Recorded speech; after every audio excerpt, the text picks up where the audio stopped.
you everything you need to fight the Trump administration. This is The Bill Press Show, live at youtube.com/The Bill Press Show. Karen McDougal settles her lawsuit with the National Enquirer. She is now free to talk. Watch out. Hey, hello, everybody. What do you say? It is a Thursday, April 19. How about it? And this is the Bill Press Show. So good to have you with us today as we join you coast to coast all across this great land of ours from our studio on Capitol Hill in Washington, D.C., with all the news of the day from here on just down the street from us, the United States Capitol building. About 6 metro stops away down at the White House. All the rest of the news from across this land of ours and around the globe as well. That's our job every day for 2 hours to bring you up to date, to get you started with the news of the day on every front so you know what's going on. And remember, your job is to let us know what you think about the news of the day, and the way you do so, of course, is going on Twitter, stealing time from Donald Trump, and sending us your comments at BP Show,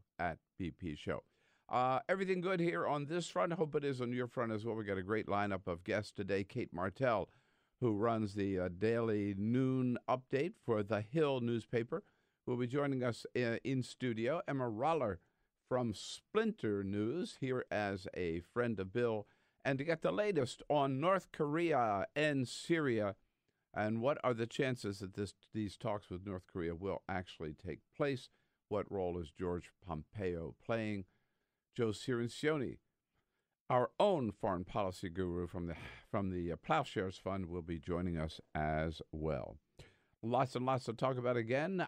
We will jump right, and we look forward to your comments on Twitter at BP Show. And we will jump right in. But first, Peter's out of town today, so up to me to give you a couple of little off-the-wall stories, offbeat stories, just other stories that are out there in the news today. Well, you thought that Jeff Bezos was doing pretty well at Amazon. Yes, the news is today he is doing better than we actually thought with Amazon Prime. Amazon Prime, Bezos announced yesterday, now has over 100 million members. Over 100 million members signed up to Amazon Prime. Like me, I have too. It's a tremendous service. My only complaint about Amazon Prime is that stuff comes too fast. But it certainly comes very fast, and it's, about $90 a year, $100 a year, whatever it is, for that extra service. Obviously, a lot of people like it. And not only have over 100 million people signed up, but last year, in 2017, they delivered over 5 billion items on Amazon Prime, which is absolutely incredible. Yes, not such good news from Puerto Rico, by the way. We know after the hurricane how long it took for Puerto Rico, which was so devastated, to get back on its feet. Lost power throughout the island for months and months. Well, yesterday, the Puerto Rican Electric Authority announced that 97% of the island was back on electrical power. And just a couple of hours later, a construction team that was doing some excavation got a little bit close to a high voltage line. They cut the high voltage line, and the entire island of Puerto Rico went out. Lights went out. The entire island of Puerto Rico. And the Electric Authority had to put out an announcement. Se estima que el tiempo del reestablecimiento de servicio eléctrico podría extenderse de 24 a 36 horas. 24 to 36 hours before they get the power back in Puerto Rico. They can't win for losing, the poor people down there.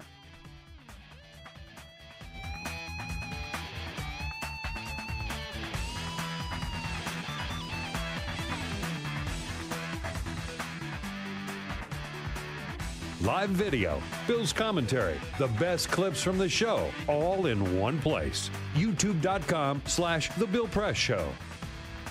Yep, Donald Trump says if it doesn't look like a good meeting, I'm not going. And if I don't get everything I want, I'm going to walk out. Hey, how about that?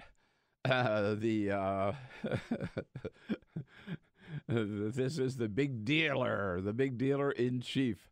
We're sending a warning out to the president of North Korea, Kim Jong-un. What do you say? Hello, everybody, on a Thursday. How about it? Great to see you today.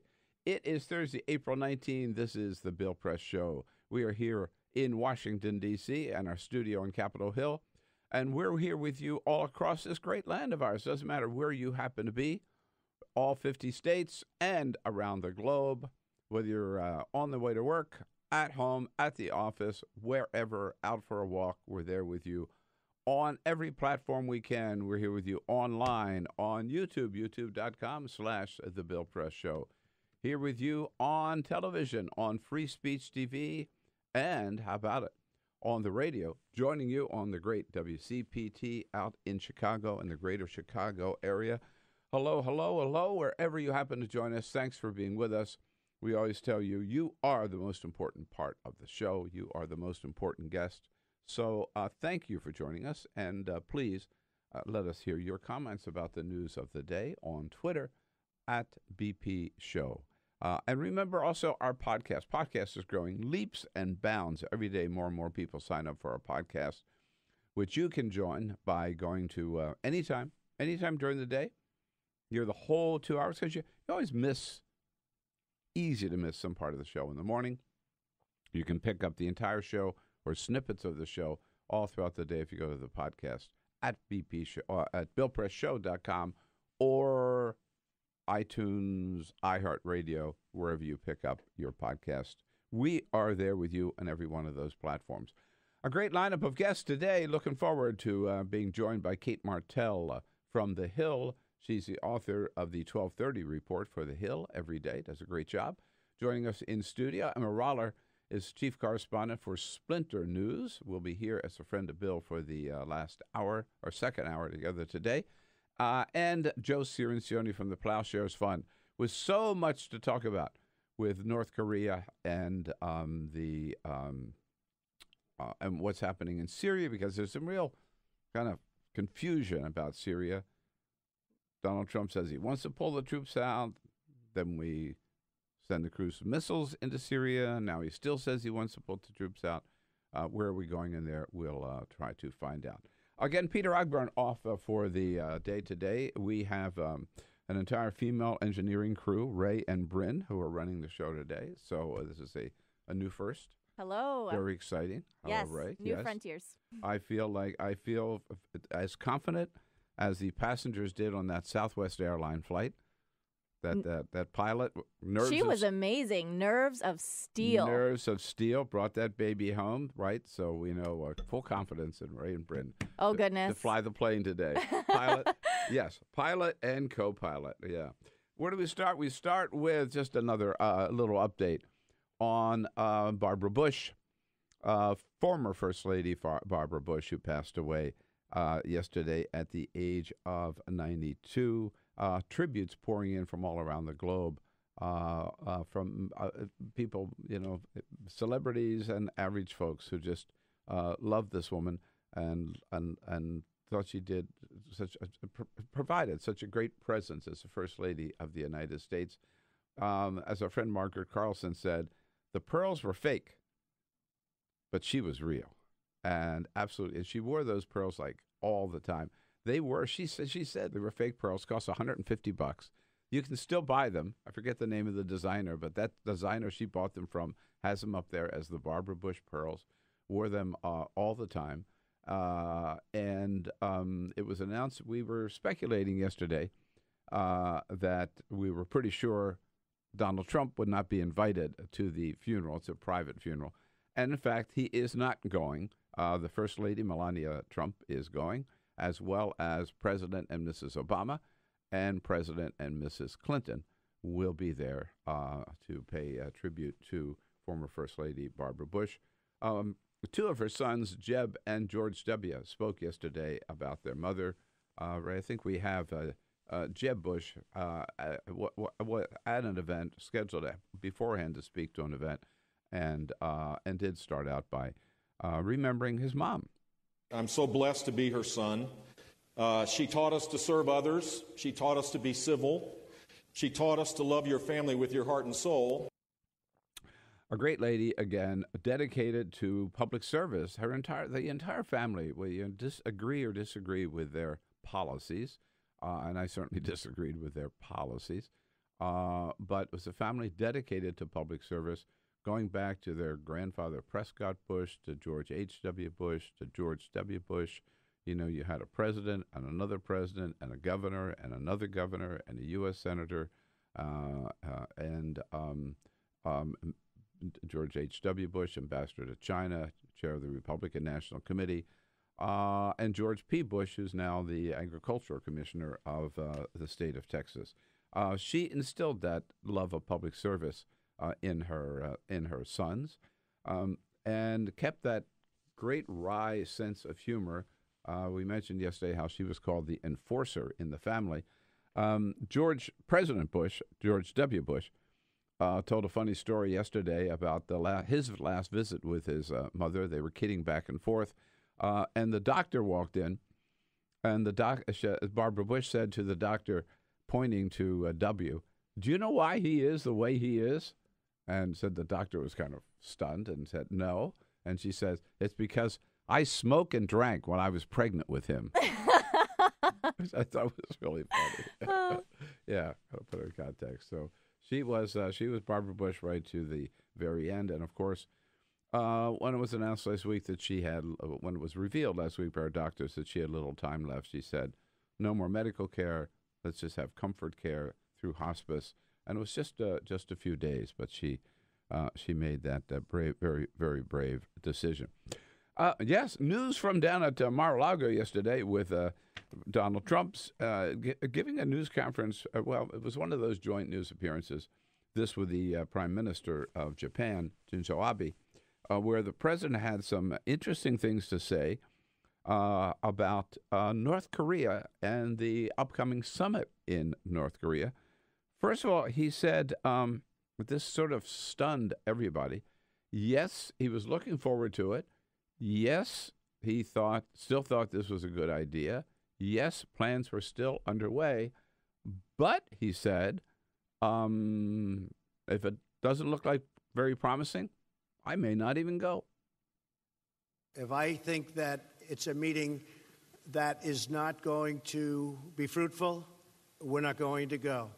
If the meeting, when I'm there, is not fruitful, I will respectfully leave the meeting. Whoa, may not even go, and not going the way he wants, could even just walk out. Hey, sorry, I'm going to take my marbles and go home. A little bit of bluster, I think, on the part of the president, part of the deal maker in chief, right?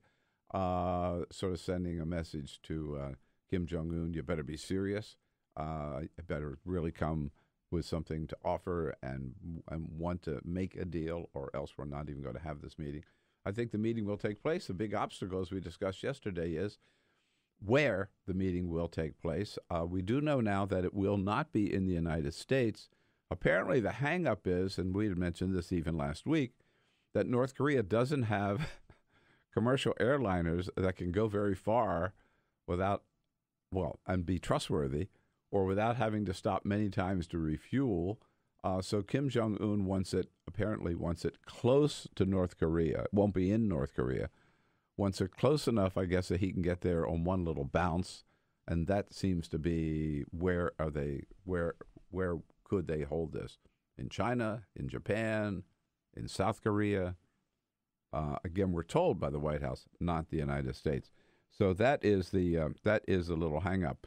Meanwhile, while he was there, reporters did ask him, of course, about Robert Mueller, and he ducked the question. The question was, on the Mueller investigation, are you still, now that the Comey book is out there, and now that the FBI has raided the offices of Michael Cohen, your personal attorney, Are you still willing to sit down with Robert Mueller, and are you still looking forward to that? The president didn't answer that question. He ducked it. Instead, he talked about the fact that, look, we have given them everything they want. Hopefully, it'll soon be over. I believe we've given them 1.4 million pages of documents, if you can believe this, and haven't used, that I know of, or for the most part, presidential powers or privilege. So we are hopefully coming to the end. Hopefully coming to the end, yeah. The White House said, I was there at the briefings when Sarah Huckabee Sanders told us, no, it was going to be over like last Thanksgiving, right? Yeah. They're kidding themselves that they think it's going to be over soon. Paul Manafort's court case isn't even scheduled until July, so it's certainly going to last that long. And every indication is that the Mueller investigation will take at least another year. By the way, the president said, again, he's made this point over and over again, no collusion. And he said, and why are they investigating us anyhow? Because we're the ones, he says. He's the one who's been tough on Russia.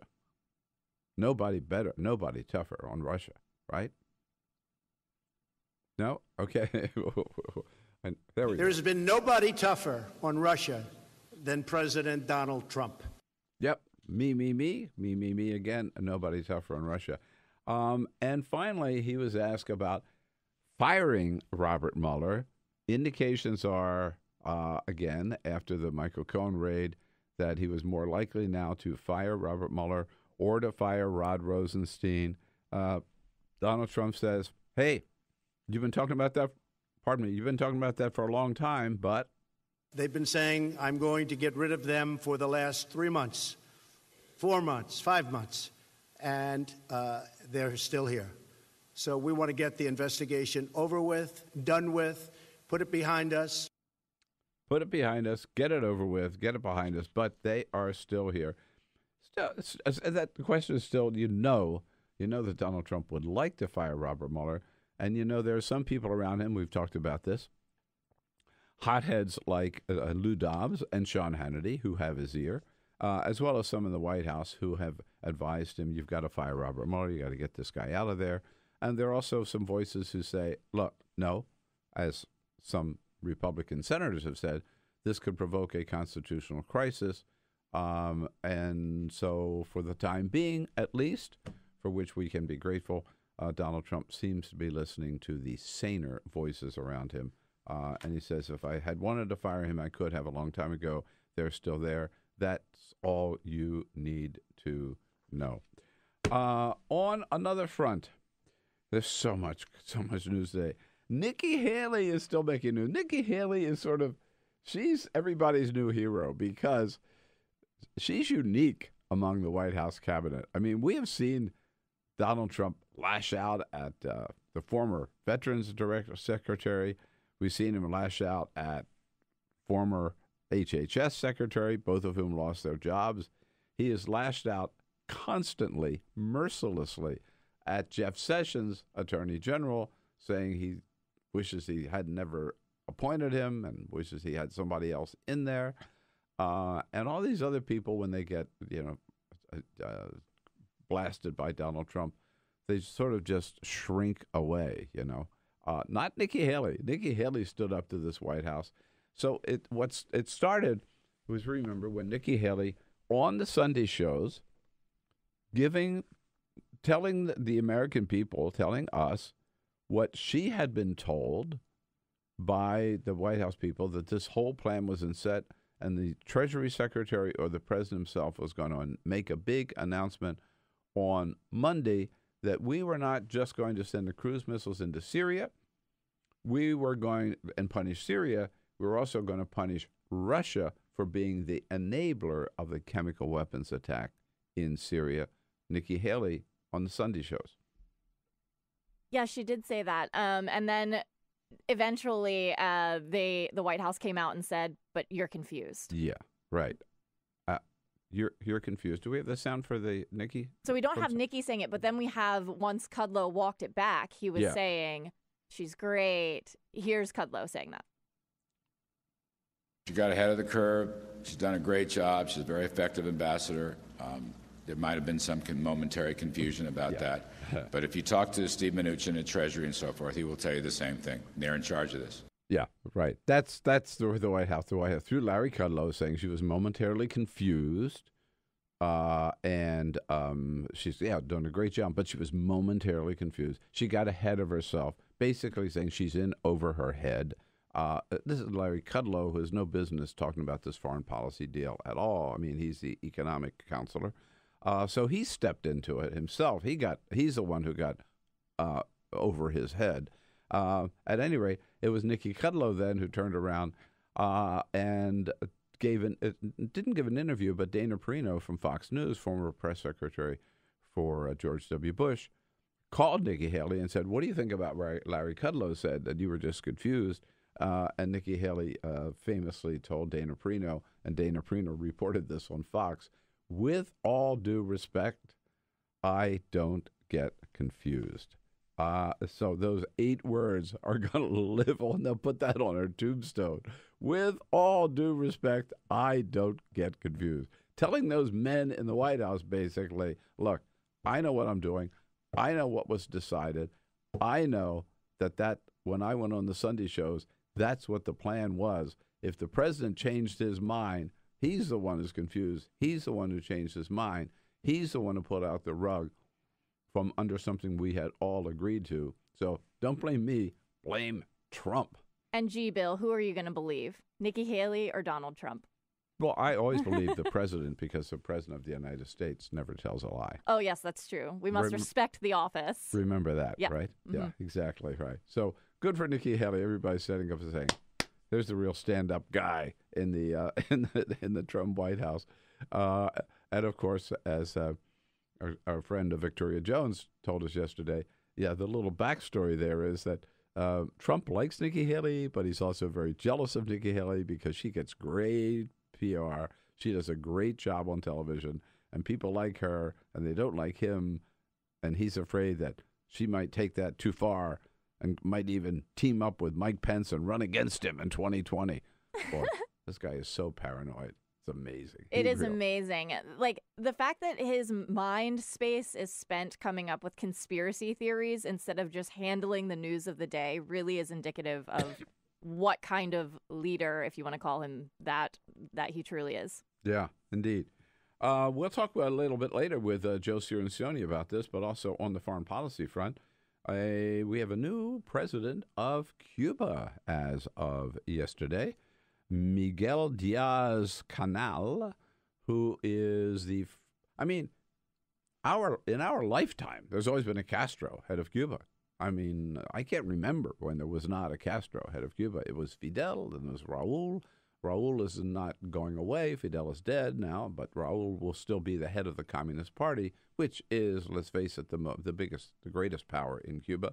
But Miguel Diaz-Canel, who has been, he's been, don't get the idea he's different than the Castros. He's been part of the Castro operation for his entire life. By training, he's an electrical engineer, but he's still younger and still a more modern leader than the Castros. But he's not going to, I guess what I'm saying is, can't expect that many differences like overnight, but he's certainly going to have to continue to modernize the Cuban economy, continue to allow more freedoms and democratic reforms in Cuba, and hopefully someday we'll have an American administration more willing to work with him toward those improvements, the way the Obama administration was, and the Trump administration has just reversed all of that.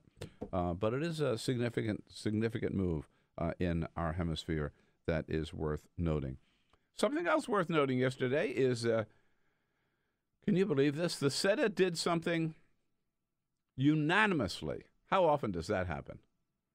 Unanimously. Pretty much never. Pretty much never. Mm-hmm. But yesterday, unanimously, they approved a measure that would allow children, infants, toddlers on the Senate floor. They're allowed in the House, but they've never been allowed in the Senate.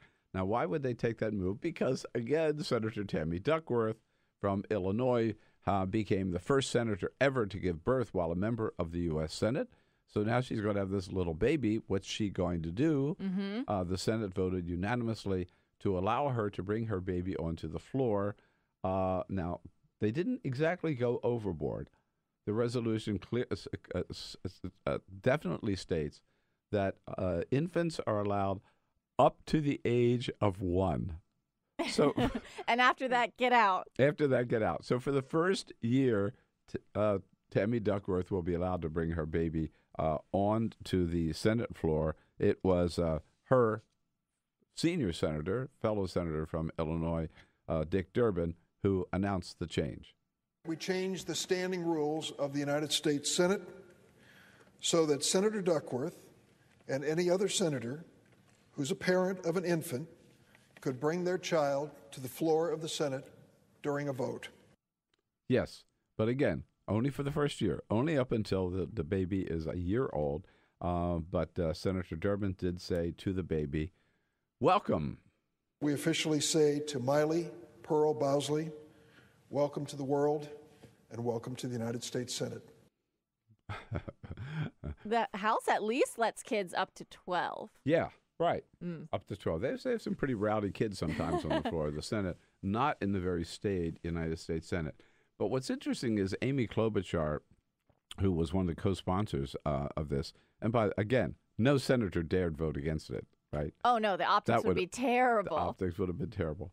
But Senator Klobuchar mentioned that this was not easy, believe it or not, to get this vote, because some people raised objections that didn't think it would fit with the decorum of the Senate, and some suggested, well, why can't she go to the cloakroom and stay in the cloakroom with the baby and vote from the cloakroom?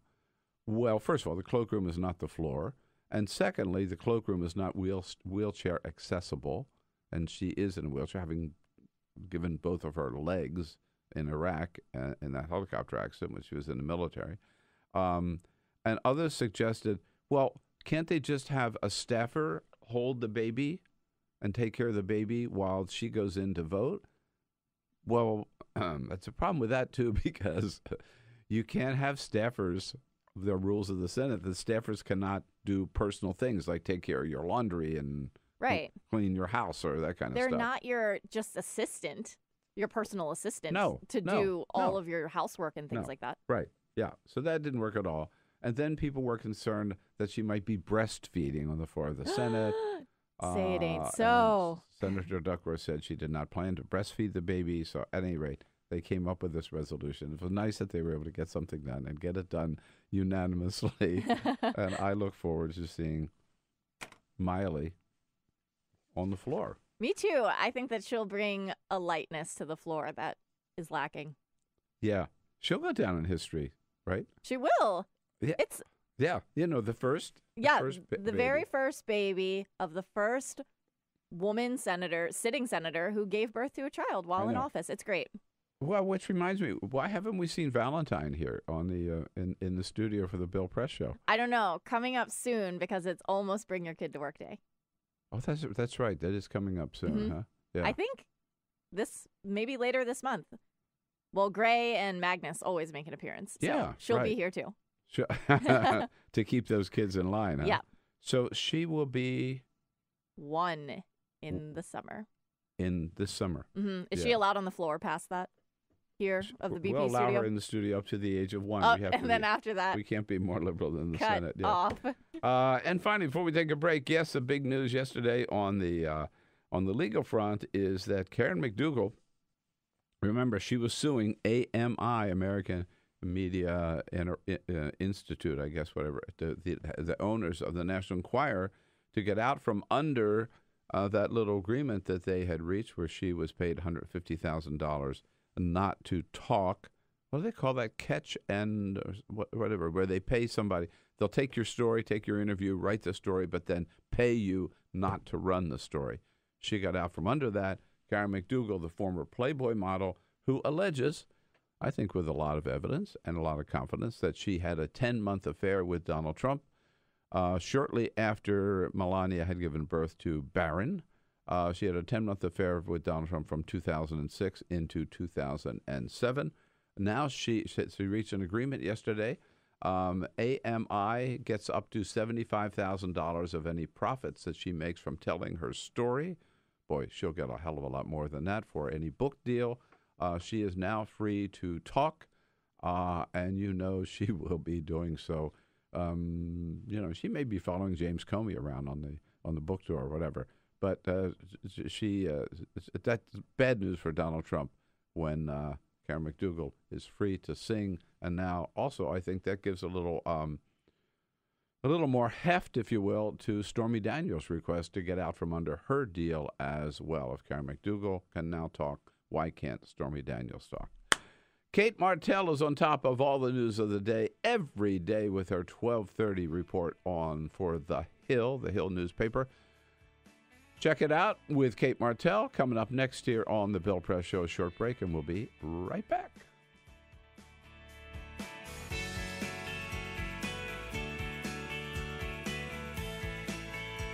Download our podcast, search for The Bill Press Show on iTunes, and remember to rate, review, and subscribe. This is The Bill Press Show.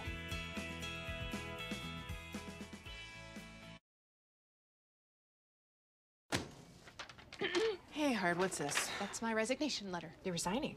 Why? Because you're constantly ignoring me. You're half as active as you used to be, and you get stuff like this. You've been putting me under a lot of pressure lately. That's why I'm ready to quit. I forgot. I'll do better. Please, don't quit on me. Okay, but remember, it's not what you say, it's what you do. Listen to your heart. Don't let it quit on you. Let's go for a walk. Uncontrolled high blood pressure could lead to a stroke, heart attack, or death. Get yours to a healthy range before it's too late. Adventure can be found anywhere, but the best place to start is in the forest. I spy something beginning with S. Snow? No. Snow-covered trees? Nothing to do with snow. Head outside to discover incredible animals and beautiful plants that come together to create an unforgettable adventure. Wow. So grab your loved ones. Don't even. And explore a world of possibilities. Come on, this way. Visit discovertheforest.org to find the closest forest or park to you. I grew up in the housing projects of Cleveland.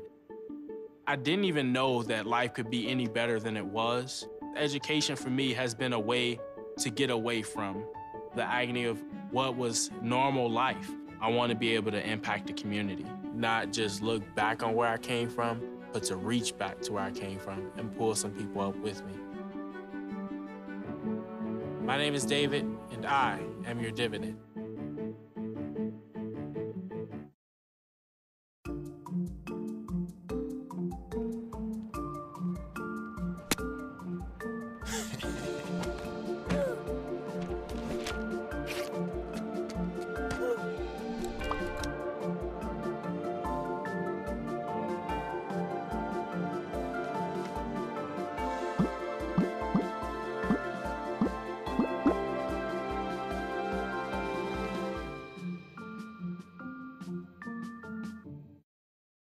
Hamilton was adopted from a rescue in 2008.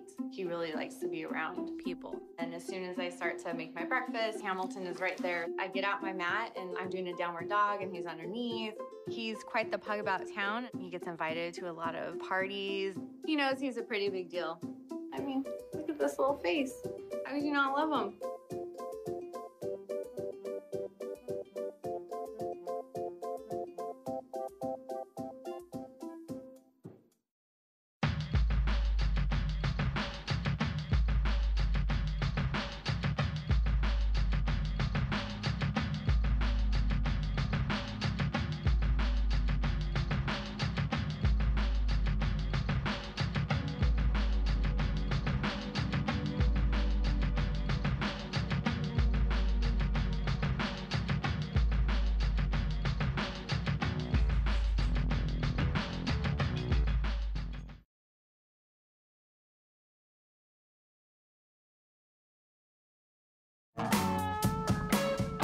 Live video, Bill's commentary, the best clips from the show, all in one place.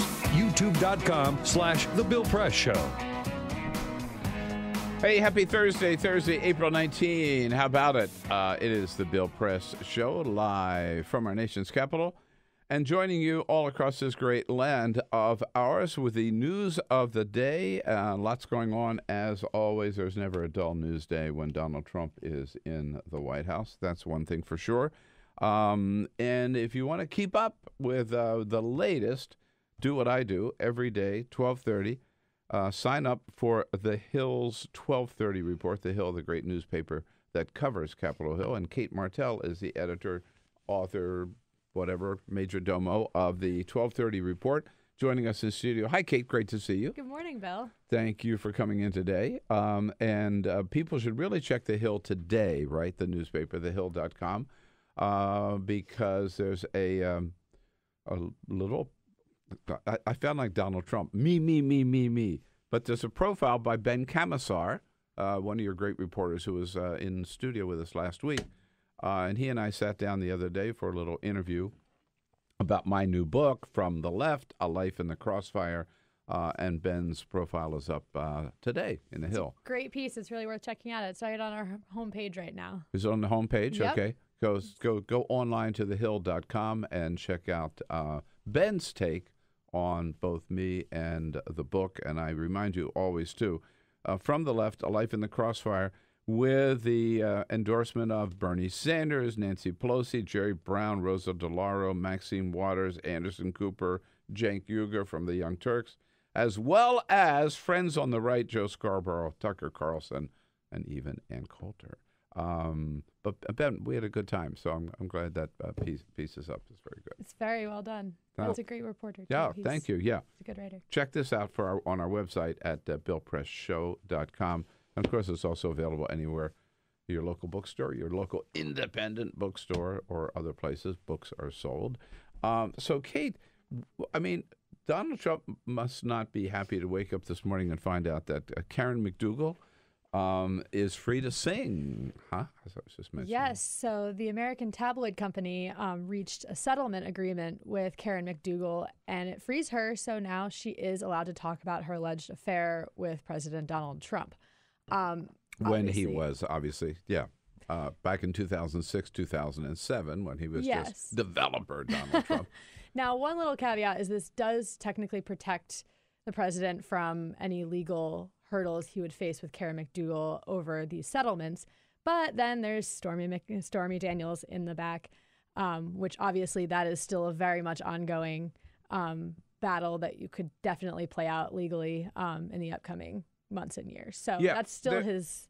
So there is kind of a parallel because, so she, Karen McDougal, had been paid $150,000 by the National Enquirer not to publish the story that they had and had interviewed her about Stormy Daniels. And so Karen McDougal was trying to get out from under that blanket, if you will, that code of silence, a cone of silence. At the same time, Stormy Daniels is suing the president to get out from under the cone of silence that she agreed to. So they're different parties, but similar pursuits, right? Yes. To be able to talk, to tell their story legally. Yes. And the end goal at the end of the day is, again, with these parallels, that these are all terrible news for the president. This is why the Mueller investigation, I have to forget sometimes and step back why the Mueller investigation is so important. Outside of the Russia sphere is that now that special counsel Robert Mueller is investigating any crimes that he steps along, he's allowed to investigate. And by going and raiding Michael Cohen's office, that relates back to whether there was evidence or any types of sensitive materials that could relate to any of these payoffs. So all of this at the end of the day is just terrible news for the president that he wants to control this. This is why I'm sure he did not enjoy waking up to this news about Karen McDougal and why he will continue to have Stormy Daniels as the thorn in his side. Yeah. And this is the one that we know is pretty sensitive to him because Melania doesn't like to hear about it. Obviously, yes. That's understandable. Having right? a 3-month-old, when you hear that some of these alleged affairs have been going on, that yes, obviously she is still the current first lady, and cannot be. She took a big hiatus from public life when all of these stories started coming out. So you know that it really is getting under her skin, even though the president is putting on a front as though it's totally false. And further complicated by the fact that the man who arranged this payment, Michael Cohen, is now himself the subject of a criminal investigation in New York, the U.S. Attorney's Office in New York. That is a huge sign that the president is in trouble right now, because for them to go out and seek a warrant, go to a judge, this is what the American system wants, is that if you want to raid somebody's house, that you go and to a judge, get a warrant. The fact that everybody involved knows how high stakes this is. So the fact that they were granted, that the feds were granted this search warrant to be able to go after not just President Trump, but his personal lawyer, who has been with him for over a decade and could very well have sensitive materials, that if they are going after his lawyer, that they're suspecting foul play. And that is what Trump allies are very worried about right now, that what could they have possibly gotten from raiding his hotel room and his office, and whether this relates either to Russia, to any of these collusion, or to any other of his business dealings. This is why the president is tweeting daily, weekly about a quote-unquote witch hunt, because he knows he's worried outside of the realm of what we know of the investigation. This investigation is going at lightning speed, and it could take a turn outside of anything that's expected right now. Right. And that's right. You don't know where this is going to go. There's a story in Politico this morning where the Trump people, the Trump team, are worried about Michael Cohen because, and Michael Avenatti, Stormy Daniels' attorney yesterday said too, the idea that Michael Cohen would take a bullet for the president is crazy. That and the Trump people are really worried that if it looks like he may be facing some serious prison time, he knows more than anybody else, except for maybe Melania, probably more than Melania. Actually, more, yeah. Probably more, yeah, right, exactly, about Donald Trump. That if it comes right down to it, that he'll end up cooperating with the prosecution in order to reduce his own possible prison time. Yeah, that's a terrifying thought for once you start looking at prison time, and once you're in court and start dealing with the prosecution, that's when things become real, and that's when the cookie crumbles. Yeah, I mean, that's not such an impossible scenario, it seems to me, when you look at the fact that Michael Flynn's cooperating, Rick Gates is cooperating, George Papadopoulos has been cooperating from the very beginning. Everybody but Paul Manafort has rolled for Robert Mueller, so why wouldn't Michael Cohen? If you had your best friend and your personal attorney who's been with you for years and years and years and done all kinds of, we know about the Stormy Daniels thing, we don't know all the other deals that Michael Cohen might have made on all kinds of matters, right? Exactly. And I think what's also interesting to kind of step back from this is there's an interview with the former AG Eric Holder, who has known Mueller for decades. And he was saying the way this investigation is going right now, A, it's going at lightning speed, but B, it seems to be a 2-year investigation. And the way he described it is standard bottom-up case. We're getting to Michael Cohen. 2-year investigation, which you mean the New York U.S. Attorney's Office or no, the Robert Mueller? The Robert Mueller investigation. So I just want to be clear. Oh, yeah. Yes. And it's so right now we are not even at year one. Or not the conclusion of it. In May, it'll be the end of it. It'll be the end of year one. If we're halfway through this, and this is a bottom-up investigation, and we are already at Michael Cohen, who has been with the president by his side for over a decade, this really does not bode well. That if this is, they started with George Papadopoulos and Paul Manafort, and they've been moving up. If they are only halfway through this investigation, does not seem, the president keeps saying that he thinks that the investigation is wrapping up. He doesn't really have anything to gain from saying that because, hey, if it wraps up, good for him. But if it doesn't, it just looks like things are being slowed down and there potentially is more going on here. Yesterday, in fact, he did, we probably just skipped a little bit earlier, Ray, but let's hear him again, where the president mentioning that they've given all these documents to Mueller, right? And so why isn't this thing over yet? Basically making the point you just made. I believe we've given them 1.4 million pages of documents, if you can believe this, and haven't used, that I know of, or for the most part, presidential powers or privilege. So we are hopefully coming to the end. Hopefully coming to the end. They've been saying that for a long time. Wishful thinking, huh?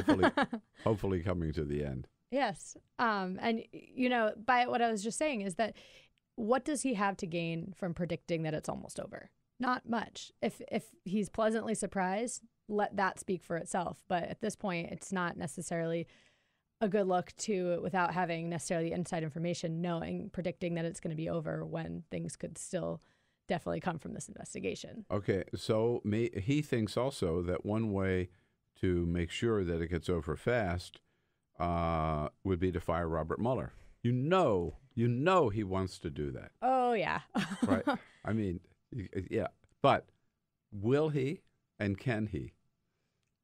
I think, according to his advisors, they say no way that it's happened. And Trump was even quoted yesterday saying, look at Rosenstein, look at Mueller. They're still here. Yeah. In fact, we've got that clip too. Yeah. Right. They've been saying, I'm going to get rid of them for the last 3 months, 4 months, 5 months.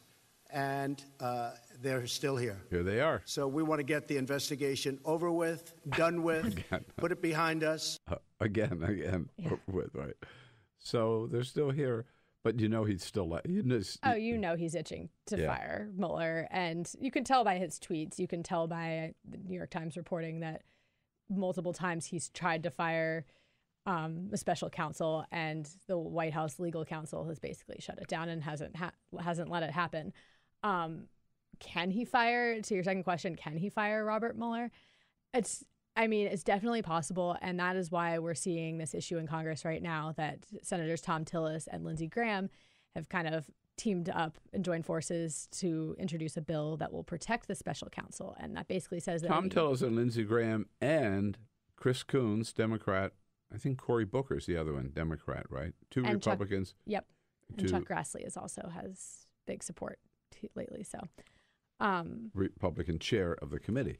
Yep. Which is big. Which is significant, yeah. However, Senate Majority Leader Mitch McConnell has said that if that comes to that he will not put that to a floor vote. And now the issue, did it move out of committee yesterday? I believe they were going to have a vote. I'm not sure whether they did. It may be put off to next week. Last I saw, I see. It's on the agenda for a committee business meeting today, but a vote is expected to be delayed until next week. So it is moving, but it won't move out of the committee today. But there seems to be they've got the votes in the committee. Now, to your point about Mitch McConnell. Mitch McConnell is saying this bill isn't necessary. The president will not fire Robert Mueller. Now, it's definitely possible that he will. Now, it's interesting hearing that the majority leader thinks that this isn't possible when we're seeing the president obviously tweeting about it all the time and kind of threatening it. We've seen a lot of reporting to back that up. But at the end of the day, people are saying that if this bill goes through, it's kind of poking the bear. It's not good politically to kind of tease the president and kind of push it. And it might even test him and actually let him fire special counsel. And now from scholars that I've seen have been saying, can you actually put this bill through and would it be constitutional? And it sounds like jury's still out whether you can have the judicial review be able to trump what an executive power of being able to fire a special counsel like this. So it's unclear whether that can actually go through, but it's to be playing with fire to get to that point. So you understand why a lot of these bipartisan senators are trying to push through this bill and to be able to protect him. But hell would break loose. But and we pointed this out before. To a certain extent, I think this is an academic exercise because this bill, I think, has a slim chance if it gets out of the Senate, and they have to overcome the obstacle of the majority leader, Mitch McConnell, who says, I'm not even going to allow a vote. If he changes his mind and they still get it out of the Senate, then they got to get through the House. And there are not enough Republican votes in the House for this bill. But if that changed and they got it through the House somehow through some miracle, then Donald Trump has to sign it. That's a total non-starter. And if he doesn't sign it, then they'll have to override his veto. Never. Never. So this is it's a fun thing to talk about. But yeah. It sends a message. It definitely sends that's the to thing the White that House. would do. We're not playing games here, and they want to hold the president accountable. And I think their way of showing him, don't fire him. This would be a world of losing for him. Yeah. Had he fired. Well, the special counsel. so he's I'd like to fire him, but I haven't fired him. But I still might fire him, whatever. There's always this uncertainty, as Nikki Haley discovered when she talked about Russian sanctions. There's also this uncertainty about North Korea. We were surprised to find out that the president had set plans in motion to have this summit with Kim Jong-un, whom 6 months ago he was saying we're going to obliterate and wipe out North Korea. Now suddenly we're into the diplomatic talk when it comes to North Korea. And he says we're going to have this summit. They sent George Pompeo over there. How did they manage to get this director of the CIA to North Korea to have this talk and nobody knew about it? It's amazing. It's incredible. In this town? This happened. Absolutely. And it also brings an interesting question of whether the CIA should be the department to be handling this. Now, you can't forget that Mike Pompeo is President Trump's nominee to be Secretary of State.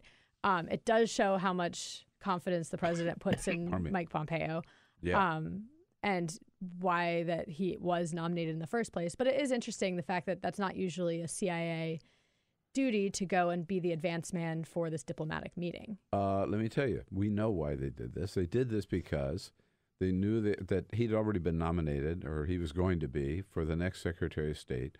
And they wanted to give him some I'm telling you, this whole thing was planned out. They wanted to give him some diplomatic credentials, and so they pick him for this job rather than send Tillerson, who was the Secretary of State, I think. No, well, he wasn't. Is he still? No, he's left. He's left. He's gone. So we don't have a Secretary of State right now, come to think of it. Correct. Right. Mm-hmm. So anyway, this was all part of the plan. I thought Tom Cotton from Arkansas, yeah. He let the cat out of the bag yesterday, I think, that so he's praising Mike Pompeo for the diplomatic skills based on his trip to North Korea. Here's Cotton yesterday. There's not many worse regimes than North Korea on the face of this earth, and to sit down with its leader and try to find a peaceful solution to the nuclear crisis on the Korean Peninsula should show them all that he is committed to diplomacy. There it is, right? They sent him over there, so he's got that little, now he has that little credential. But it's amazing that they were able to do that. At any rate, so now the scene is sort of set, and Donald Trump yesterday says, well, not so fast, right? If it doesn't look like a good deal, I may not even go. He said this yesterday in that little joint news conference with the Prime Minister of Japan. If I think that it's a meeting that is not going to be fruitful, we're not going to go. If the meeting, when I'm there, is not fruitful, I will respectfully leave the meeting. Whoa. Would love to see that scene. Yeah. May not even go. And if I'm there and he's not, cooperating or agreeing to what I want him to agree with, I'll just get up and walk out. Oh, yeah. So is this the deal maker sort of little bluster ahead of time, I think this is trying to keep the North Korean leader on his toes right now, and he's trying to, go back and forth that, yes, he's had the headlines lately have been positive towards diplomacy, and I'm going to meet with Kim Jong-un, and now he's trying to kind of step back from it and say, kind of look powerful in this whole thing. And also, I think what's interesting about Mike Pompeo's meeting is we can't forget that there are 3 Americans right now who are in North Korea and are held captive. And there were questions of whether that would be contingency of whether the president would meet with North Korean leader Kim Jong-un.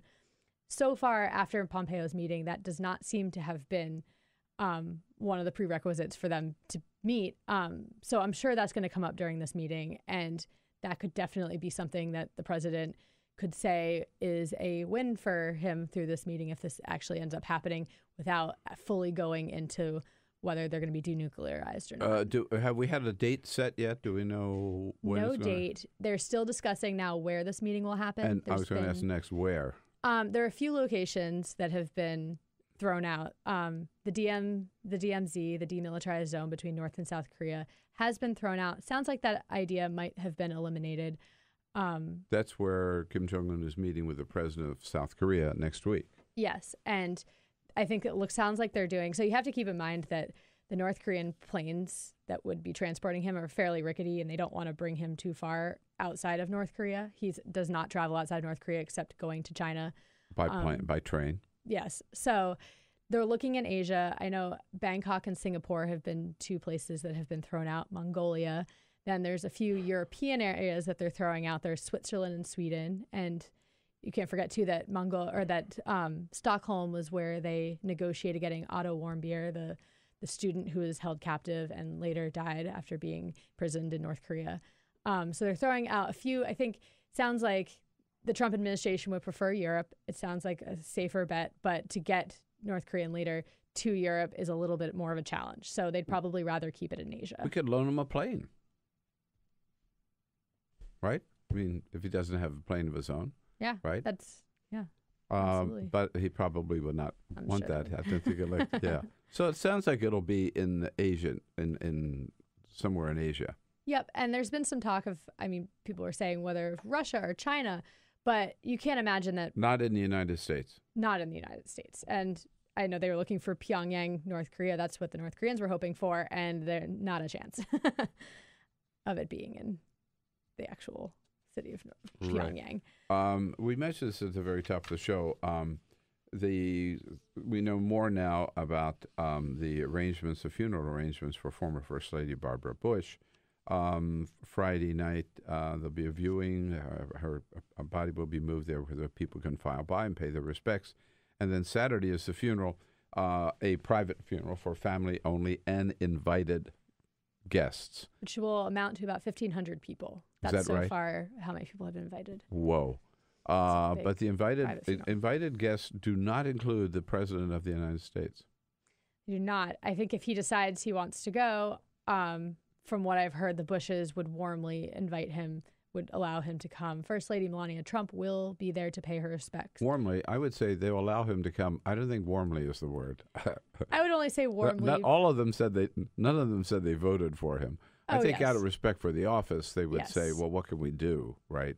He's the president, but he's not going. At this point, he's not going.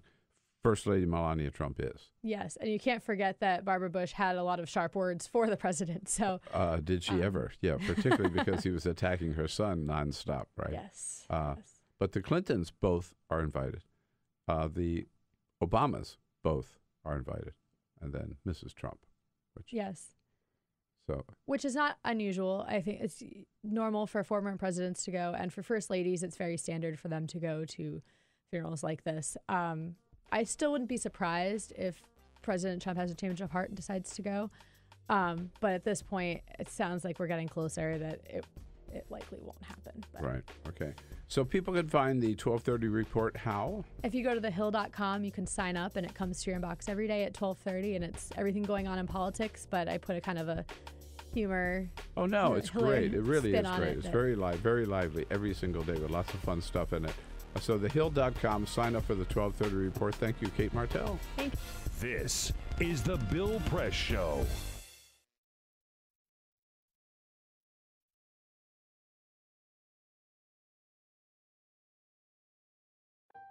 I wanted to find a bank with a purpose. I wanted to find a place that would take my money and not use it to cause the financial crisis, but to fix the financial crisis and to help end income inequality.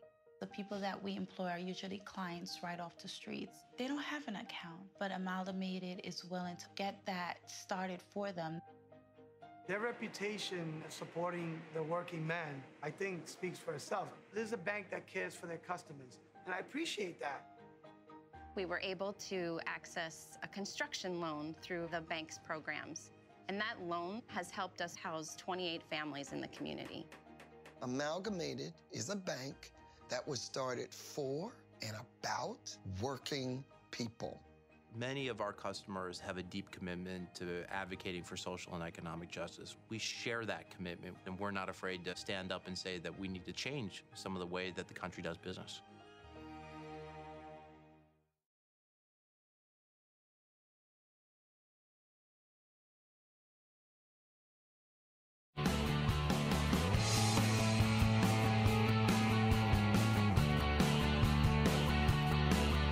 Giving you everything you need to fight the Trump administration. This is The Bill Press Show. Live at youtube.com/The Bill Press Show.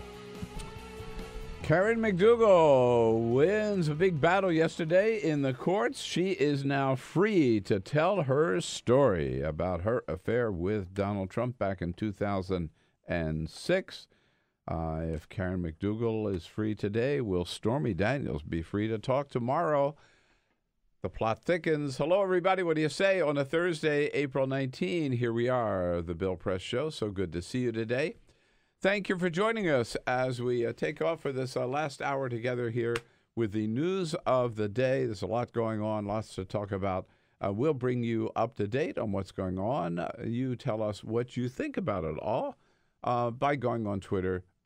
Get Donald Trump out of the way. Forget about him. Just Twitter's yours. Use Twitter to give us your comments on the news of the day at BP Show, And to help us through this second hour today, as a friend of Bill, senior reporter for Splinter News, our good friend Emma Roller.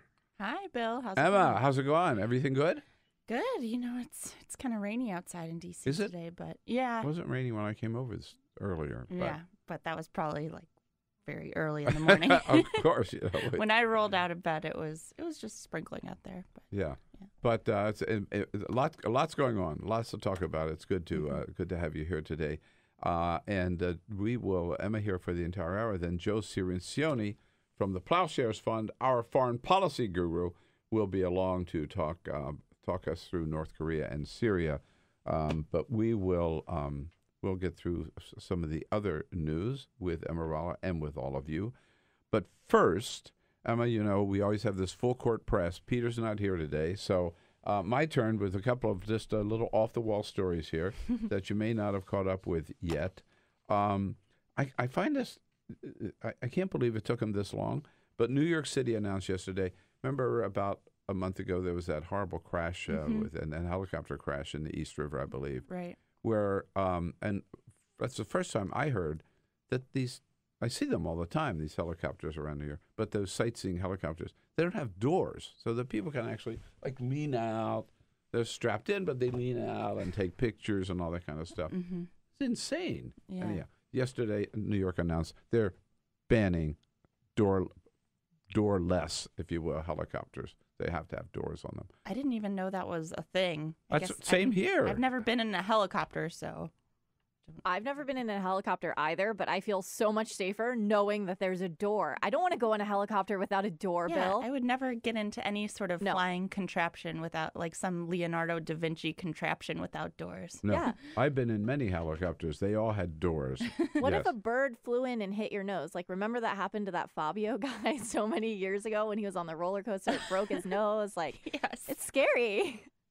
I was on a military helicopter once, actually, as part of going with President Obama to Wilmington, Delaware, when Chris Coons was running for Senate for the first time, and we landed in in Philadelphia, and then took a military helicopter, down to Newcastle, Delaware, and it was one of these military helicopters where the back of it was open, and we were all strapped in, like the military is, along the side of it, in these. It was not like a commercial plane, these little strap seats on the side. But the back of it was all open. And even though I was strapped in, I was afraid, I'd fall out of my seat and then just roll out of the helicopter. My palms are sweating just thinking about it, that Bill. sounds terrifying. Yeah. At any rate, in New York, it's a little safer now.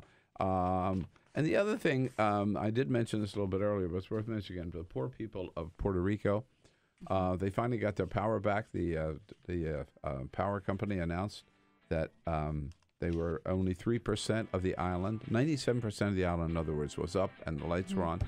A couple of hours later, Somebody hit a power line in Puerto Rico, and the entire island yesterday went dark.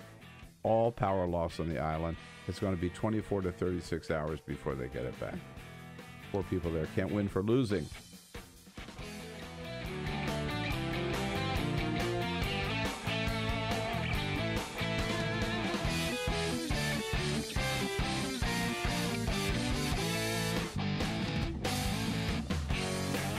Live video, Bill's commentary, the best clips from the show, all in one place. YouTube.com/The Bill Press Show. Yep, Donald Trump says if it doesn't look like it's going to be a good meeting, I may not even go. And if I'm there and I'm not getting all I want, I may just get up and walk out. Oh, yeah, this is what we call diplomacy in the world of Donald Trump. Hello, everybody. What do you say? It is the Bill Press Show. That's me and you. Welcome to it. Great to see you today on this Thursday, April 19, as we join you everywhere in this great land of ours. We are there with you, coast to coast, online, on YouTube, youtube.com/The Bill Press Show.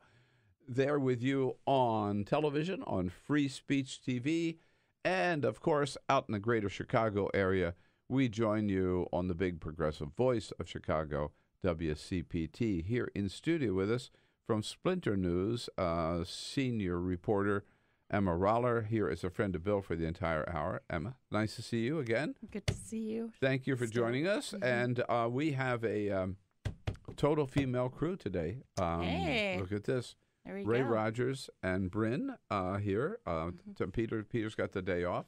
So I said earlier, I feel like the passengers on that Southwest flight with that strong lady in charge, no doubt.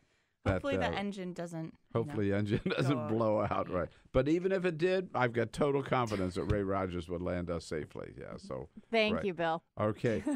And we've been at it for just about an hour now with some comments, as always, on Twitter. Lots of comments coming in from our Twitter and YouTube chat room. So coming from the YouTube chat room, we have Robert weighing in. We mentioned earlier Haley saying, I don't get confused, hitting back. Robert says, this whole dang administration is confused. They must think this is Germany pre-World War II. Yeah. We also Seems that way sometimes. I know. Then we also have Scott weighing in on Trump firing Mueller. He says, if Trump fires Mueller and Turtle Man, McConnell, did not bring up a vote, I say charge Turtle Man with treason. So you can weigh in at www.youtube.com/The Bill Press Show. Right. Emma, we haven't talked about this yet today. It's not the biggest news story of the day. But I think it's worth mentioning, and it's sad that Queen Elizabeth today mourning the death of her last corgi, Willow. She, at one time, you never see a picture of her almost without having this dog. She is known for her love of these dogs. For 80-some years, she's had corgi pets. And at one time, she had as many as 30. And she kind of stopped replacing them, and Willow was the last one, 14 years old, died. Apparently the Queen's I can understand why, but very, very upset by the death of Corgi, more so than any of our other dogs. And the kind of the entire British Isles today are in mourning. My question is why didn't she get, not to be insensitive to Willow, who I'm sure was an amazing corgi, but why didn't she replace any of the dogs? I had the same question. There was one great movie about the Queen, I forget, where it showed her. It was really her, and she went out to greet somebody who's arriving at Balmoral Castle or one of her estates, and it was like she had this pack of dogs with her. They followed her around. She just loved them, really did, and that was the official kind of royal dog. And you would think as they died off, she would have replaced them with younger ones. So there had always been a younger brood around. I don't know why she decided to kind of let the line run out. Maybe she can become more of a populist, like take after Jeremy Corbyn and, go to the pound and get a rescue mutt or something. Oh, I'm sorry. We're a little wrong here. I'm just reading further. The 91-year-old queen still has 2 corgis, a Dachshund corgi. I didn't know, crossbreed, named Vulcan. So it was the last full breed corgi. Yes, right. And Candy. Which are really iconic of her, the full breed corgi following her around. Yeah.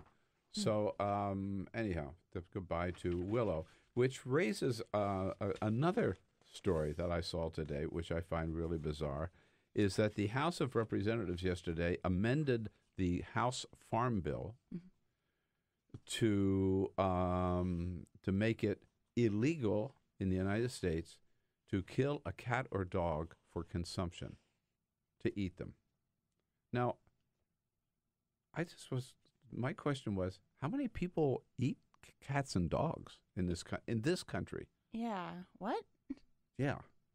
I'm not saying I would oppose the legislation, but I don't see the need for the legislation, right? It seems like legislation in search of a problem that doesn't really I think that there might be more pressing issues that they could pass bills about, but a few pressing issues. Yeah, you can still eat horse meat in this country. You can? Oh, yeah. Yeah, there have been studies where they analyzed, I'm sorry to be the bearer of bad news to anyone who eats Taco Bell, but I think that there was a horse meat detected in Taco Bell. Oh, yeah, but that was not continued. That's not their regular practice. Well, I have talked about this before. When I was living in Switzerland and going to school in Switzerland, we ate horse meat. And that's all we could afford. And what is it like? It's just like tougher steak, maybe a little gamier, right? And there were butcher shops that had a horse head hanging out in front of them. That's where they sold horse meat. So, I survived. Are there any traditional horse recipes or preparation? I'm sorry, I'm not the expert on horse recipes. In fact, that's the centerpiece of Bill's Easter brunch. No, I'm just kidding. You can have a bison burger in restaurants, a lot of restaurants. I haven't seen horse meat on the menu. I just found this House Farm Bill yesterday kind of strange, but maybe we're off on a roll here because the Senate also passed something unanimously yesterday. The United States Senate passed a bill that would allow babies on the floor of the Senate. Yes. For a very good reason, because Senator Tammy Duckworth just gave birth to a little girl. And it was her senior senator from Illinois Dick Durbin, who made the big announcement. We changed the standing rules of the United States Senate so that Senator Duckworth and any other senator who's a parent of an infant could bring their child to the floor of the Senate during a vote. How about that? They put a condition on it, up to 1 year old. Up to 1 year old. And I saw, even though the vote was unanimous, I saw a couple of older male senators like Orrin Hatch saying, well, what if you have 10 babies on the floor of the Senate? To which I say, that's the status quo. There are 100, 100 babies now? Well, maybe not that many, but at least half and half. Good point. Yeah, right. But the idea that they would tolerate only up to a year old, right? So, in other words, before they can walk, just about. Until they can walk. Once they can walk, forget it. Forget it. Right. Once they can talk, nope. Forget it. Right. And Senator Durbin went on to welcome Miley to the world and to the Senate. We officially say to Miley Pearl Bowsley, welcome to the world and welcome to the United States Senate. There you go. Right. In the House, they allow children up to 12 years old on the floor. Interesting. And I think Senator Duckworth's response to what Orrin Hatch was saying was, it would be great if we had 10 infants of 10 parents on the floor, because that would mean that there was some actually fresh blood going into the Senate, whereas right now I think the average age of a senator is 60 or over 60. You've been doing a lot of reporting on a lot of different issues that we haven't had a chance to talk about. But we have been talking about Nikki Haley. Nikki Haley is she's suddenly everybody's new hero, right? Because she stood up to the Trump administration, and when this is the most condescending statement I've heard in a long time from any man about a woman. It's Larry Kudlow, who had no business talking about this in the first place because he's the president's chief economic advisor, not his foreign policy spokesperson. But he couldn't resist taking a shot at Nikki Haley while saying she's a good job, saying she also didn't know what she was talking about.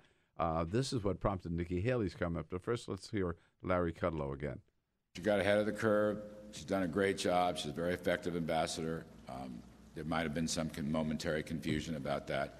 But if you talk to Steve Mnuchin at Treasury and so forth, he will tell you the same thing. They're in charge of this. Momentary confusion. She got ahead of the curve a little bit. Nikki Haley shot back, of course, and said the famous 8 words, "With all due respect, I don't get confused." You're not such a big Nikki Haley fan? So I realize this might be a bit of a contrarian take, and I'm sure I'll have a lot of people yelling at me about this in the comments section. But my take is essentially you don't have to praise anyone in the Trump administration, even if, they are rebutting a condescending comment that their colleague made. And in the case of Nikki Haley, we've seen, people kind of drumming up the idea of her potentially even running for president in 2020. Frank Bruni had a column in the New York Times dreaming up this possibility a couple months ago. It seems like people really want to affix or project this idea of Nikki Haley as some sort of feminist hero of the Republican Party. They just want that to be true so bad. But I wrote a piece saying, essentially, her job is to work to further the Trump administration's agenda on the world stage. And part of that means dealing with the conflict in Syria, in Yemen,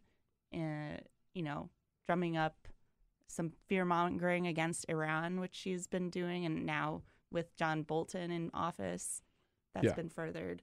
So my point is just that, sure, it was fine as a response, but I don't think we should be giving any of these people any extra credit for anything. Well, I mean, so what you're saying is that, she shows a little backbone here, right? A little spunk.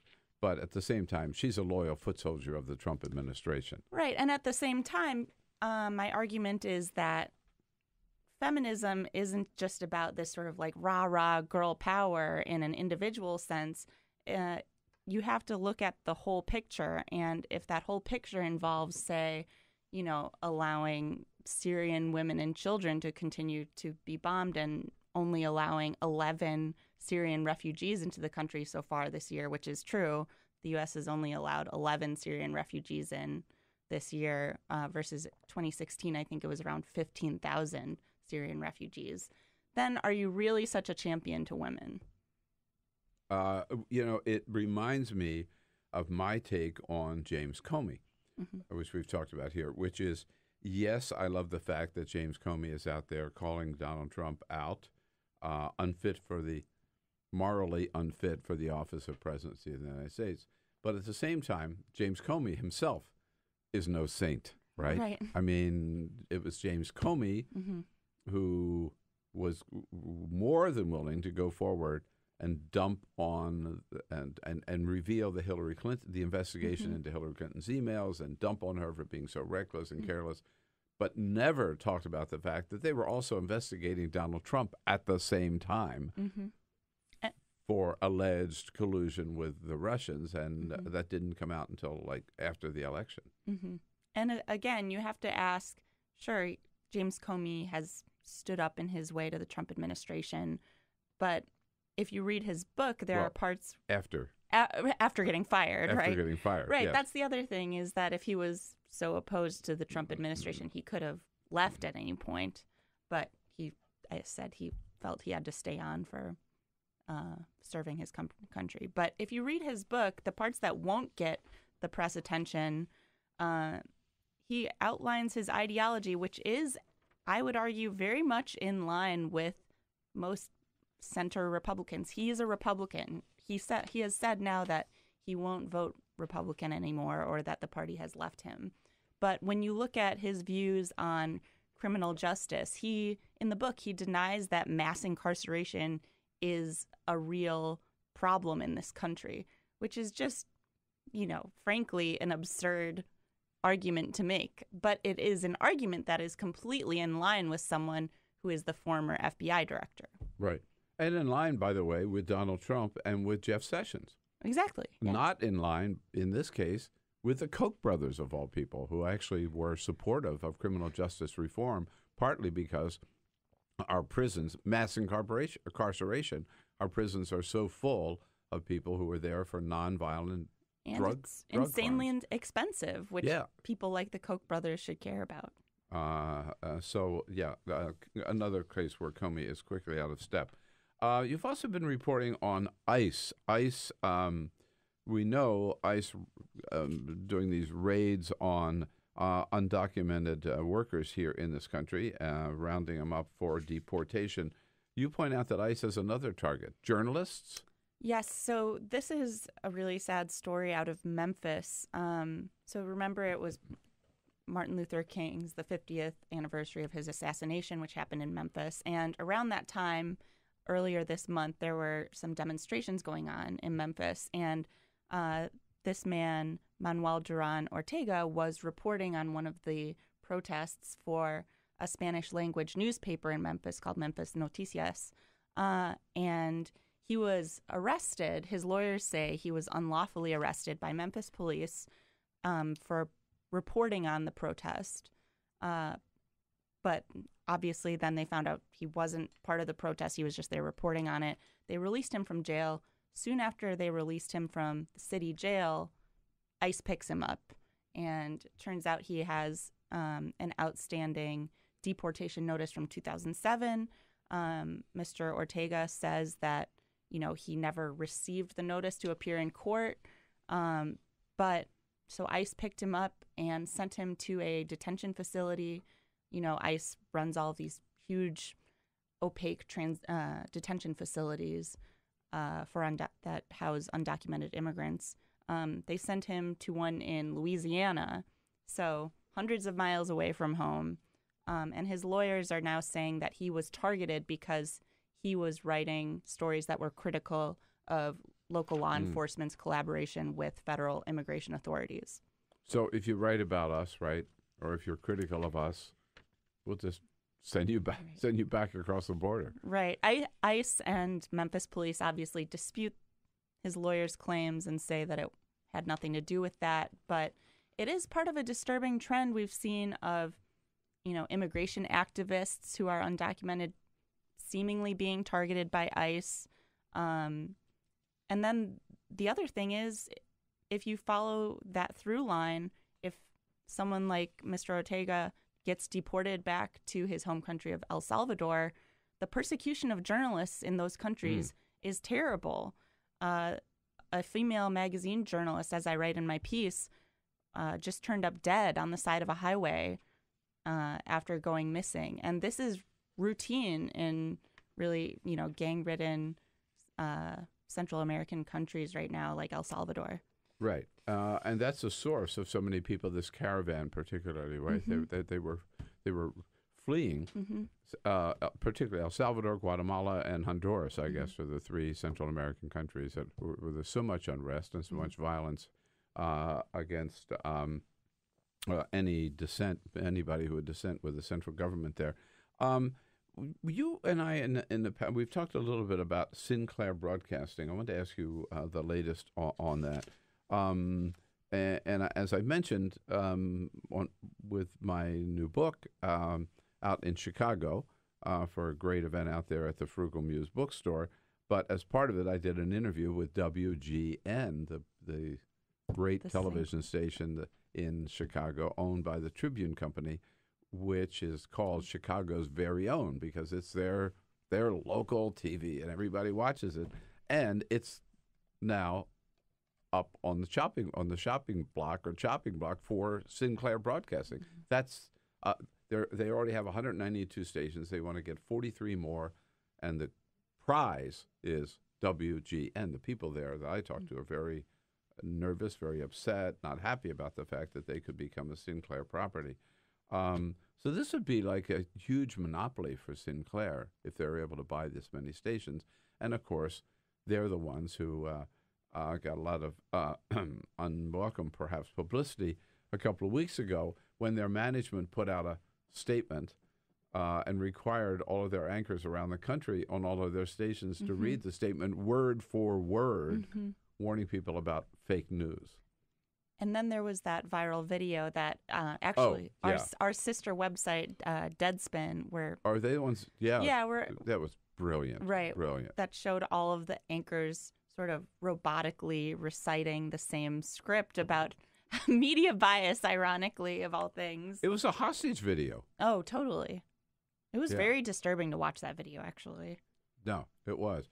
So what's the result of that? They just got away with it, and the FCC is going to allow them authority to give them permission to buy all these stations? Yeah, I mean, they're already the #1 television network in the country. Right. They already have essentially a monopoly on local news. And this is just another part of the sad trend of the hollowing out of local news in America and locally owned news.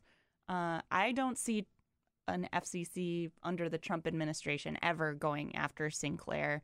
You know, the president has tweeted about how the news networks were being unfair to Sinclair, and that, you know, the news networks like ABC, NBC, CBS were more biased than Sinclair was. But if you ever watch Sinclair, a local Sinclair-owned station, it's really jarring because they will have, you know, packages that you expect from the local news, nothing, you know, to remark upon.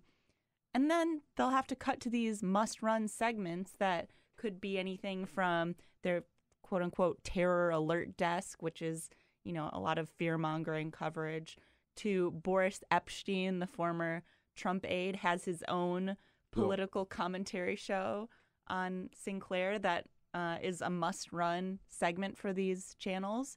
And I'm sure a lot of, you know, these people are just TV journalists trying to stay at a job, and it must be super frustrating to have to do this. Well, the other thing that's diabolical about Sinclair is that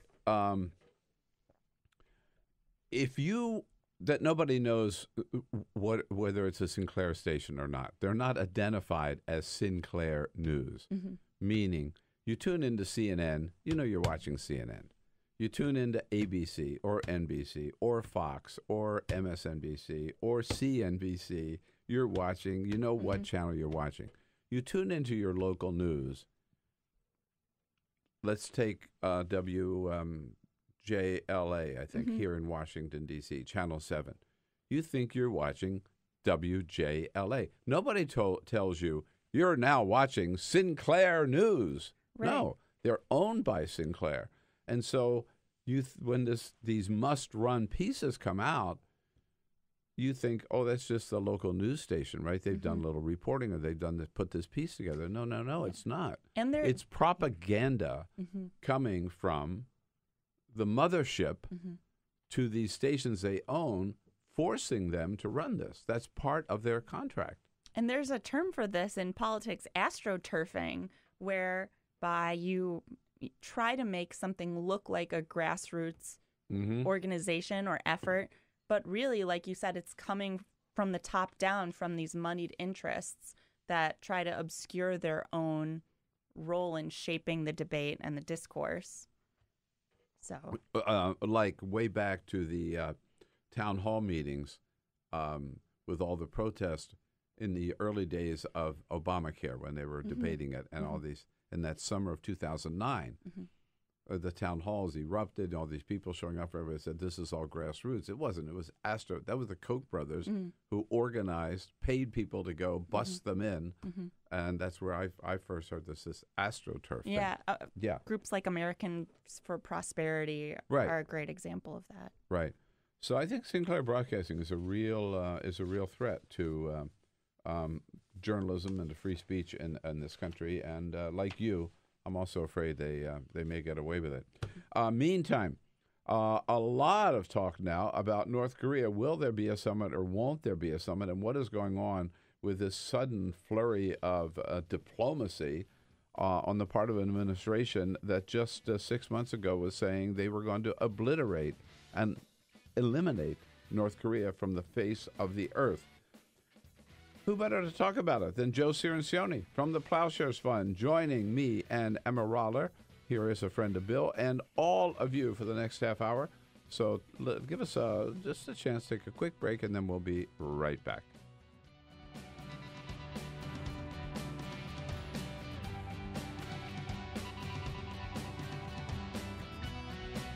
Live video, Bill's commentary, the best clips from the show, all in one place. YouTube.com/The Bill Press Show.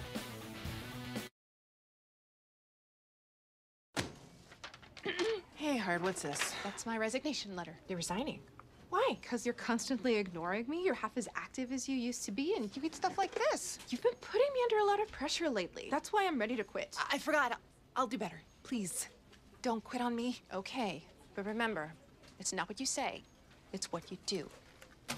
Listen to your heart. Don't let it quit on you. Let's go for a walk. Uncontrolled high blood pressure could lead to a stroke, heart attack, or death. Get yours to a healthy range before it's too late. Adventure can be found anywhere, but the best place to start is in the forest. I spy something beginning with S. Snow? No. Snow-covered trees? Nothing to do with snow. Head outside to discover incredible animals and beautiful plants that come together to create an unforgettable adventure. Wow. So grab your loved ones. Don't even. And explore a world of possibilities. Come on, this way. Visit discovertheforest.org to find the closest forest or park to you. I grew up in the housing projects of Cleveland. I didn't even know that life could be any better than it was. Education for me has been a way to get away from the agony of what was normal life. I want to be able to impact the community, not just look back on where I came from, but to reach back to where I came from and pull some people up with me. My name is David, and I am your dividend.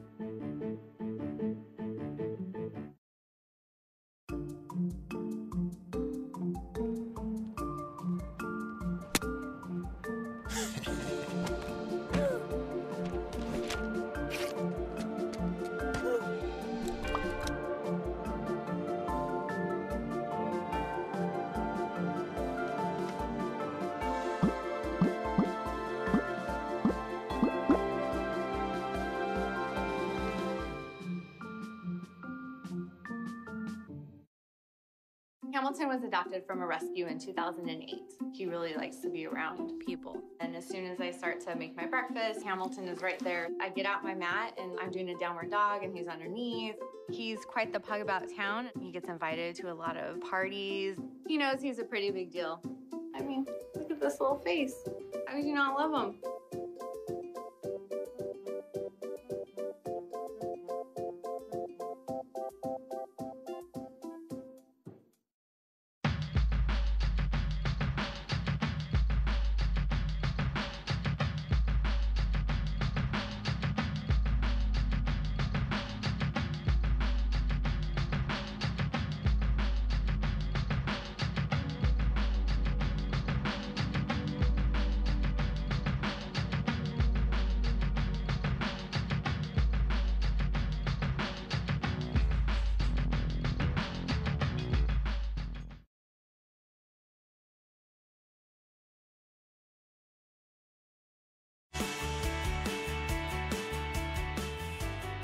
Download our podcast, search for The Bill Press Show on iTunes, and remember to rate, review, and subscribe. This is The Bill Press Show. All right, here we go. Wrapping up here on Thursday, April 19, The Bill Press Show. Great to have you with us today. Again, urge you to check out the Hill newspaper today. Look at the Hill every day, but particularly today, thehill.com. Reporter Ben Camazar has a feature piece in there about me and about my new book, From the Left, A Life in the Crossfire. We've told you about it. You can find out more about it on our website at thebillpressshow.com. Joe Cirincione has read the entire book. He's here today. It is from the on my Ploughshares bedstand. Fund. I consult it regularly. Hello, Joe. How are you? What do you mean wrapping up? We're just getting started here. We are. We're just getting started. We're going to cover the rest of the world now. Man, yes, and we've held back a lot waiting for you to get here. And Emma Roller still with us here from Splinter News, and here is a friend of Bill this hour. So, Joe, I mean, what is going on? It wasn't that long ago that we were going to obliterate North Korea. Fire and fury. Yeah, right. Yeah. That's what they were going to feel. I got a bigger button than you, and it works. Remember that? Yes. That's how we started the year. Right. And now, suddenly, we're talking about sitting down with Kim Jong-un, or Kim Jong-un, as Donald Trump calls him. He always stretches it out like he can't has say his own the name. unique style. So why this sudden change, and is it for real? I think it is for real, but you know how things are in the Trump administration. Everything's a circus act. It's a juggling pin. It's a plate. It's a watermelon. You never know what's going to come up next, right? And so this works for Donald Trump. That's the main thing. Having a summit, being presidential, being able to solve a problem that no one else has ever solved before, and he can do it. You heard him yesterday with Abe claiming credit, claiming that President Moon of South Korea said if it wasn't for President Trump, wasn't for me, he said, the Olympics would have been a failure. Mm-hmm. So it's all about him. It's all about his ability to solve problems. Well, you know what? It actually might work. There is a greater than zero chance that this summit could work. The Mike Pompeo visit, big news that just broke this week, shows that there have been serious talks going on between the United States and North Korea. Were you surprised at the Pompeo visit? Yes. Stunning. Nobody knew anything about this. As CIA director, he can fly to places secretly. And he used he used that in this case. This is a long-established channel. The intelligence services director Clapper and actually opened this up and trying to negotiate the release of American prisoners or Americans held there, and they've kept it open. So yes, the Pompeo visit was significant in and of itself, and it shows that there is momentum towards a deal or deals with North Korea. So you're saying that we might actually, that Donald Trump might actually succeed where Bill Clinton, George W. Bush, Barack Obama did not. Yes. I've been privately assessing this summit possibility as 60-40, 60% complete catastrophe, 40% chance of success. I think that's now moved to 50-50 because it works for him and for Kim.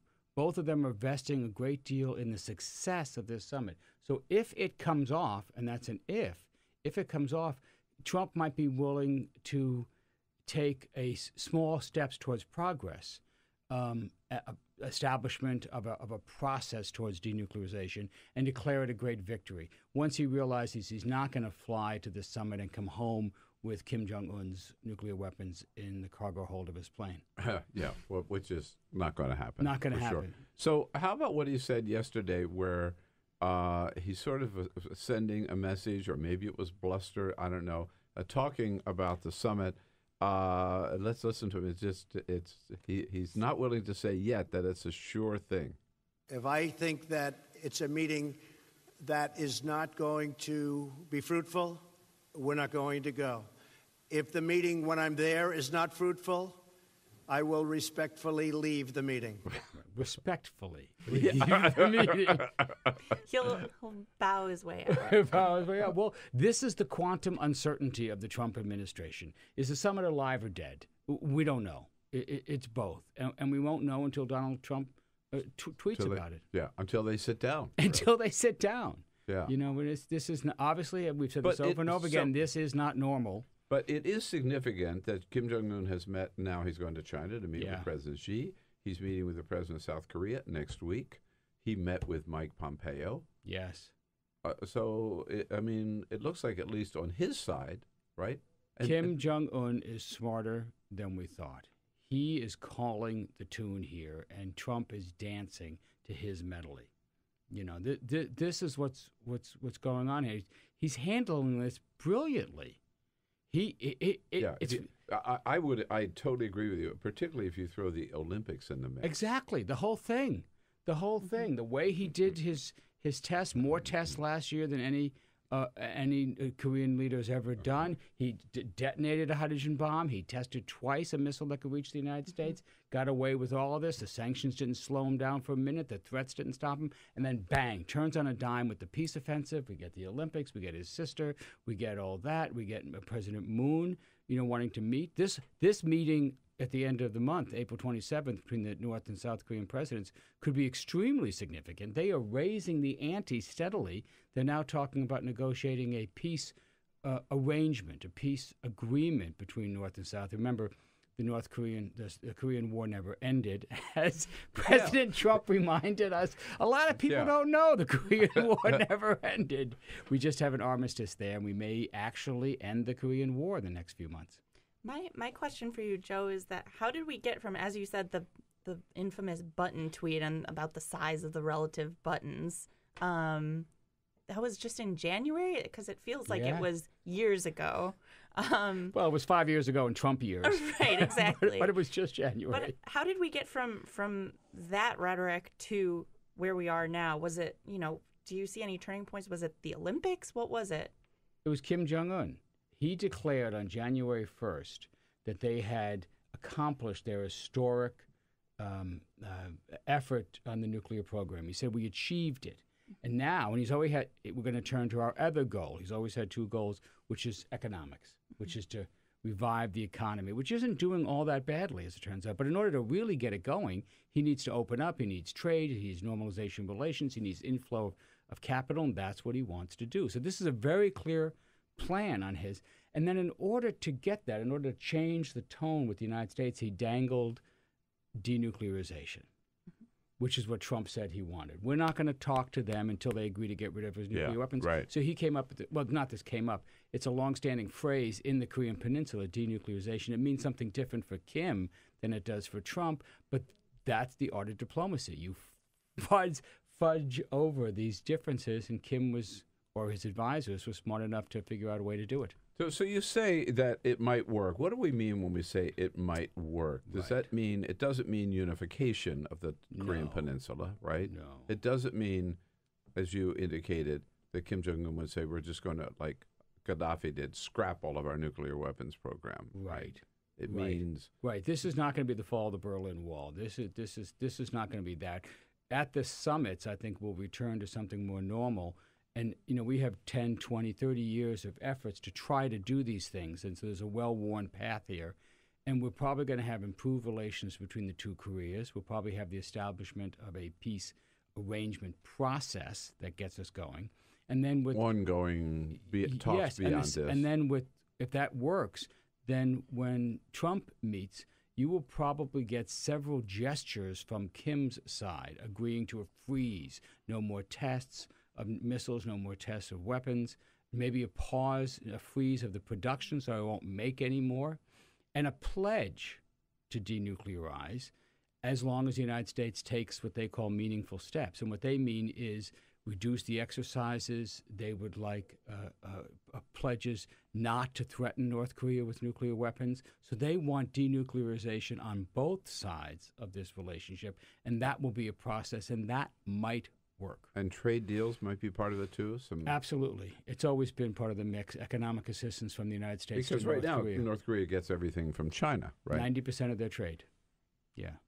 But they would like to have a relationship. This is one of the things that people don't... I sound like Donald Trump. People don't understand that the North Koreans... You remind me more and more of Donald Trump. Wear longer ties.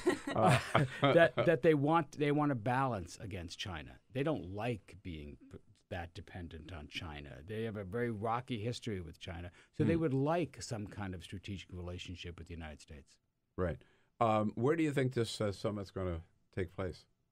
That was one of the things that was unresolved. I know. It seems to be a real sticky point because Kim Jong-un doesn't like to travel, and he doesn't have planes that can get him very far.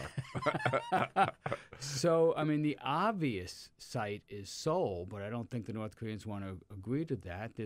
He's not going to come to the United States, and Trump's not going to go to Pyongyang. Geneva, Europe, those are some possibilities. How would he get there? Well, that's true. He likes to take trains. China, has offered and would like it to be in China, but I don't think Kim wants that. So it's unresolved. If I had to guess, I would probably put it in the DMZ. I was going to say maybe like a break room in the DMZ. Well, this is where the North and South Korean leaders are meeting. They're meeting in what they call the Peace Village in the DMZ, which, by the way, is one of the things we're likely to see come out of the summit. We might actually demilitarize the demilitarized zone.